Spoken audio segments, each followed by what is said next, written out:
Sabi nga, kill your enemy with your success and bury them with your smile.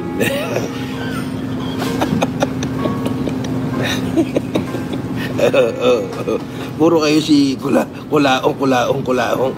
At least ako kumakain ako ng Wagyu beef. Ikaw naman, comment ka ng comment dyan, pambili ng lalaki may beef, wala ka. Asar talo, no?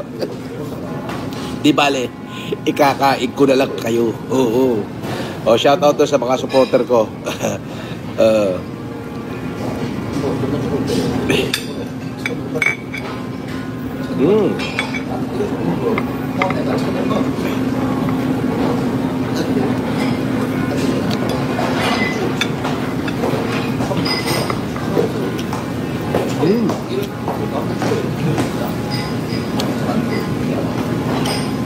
Yung tipong pag-gising mo, ang iisipin mo na lang is, ano kaya ang kakainin ko? Iyon ang definition ng yayamanin. Hindi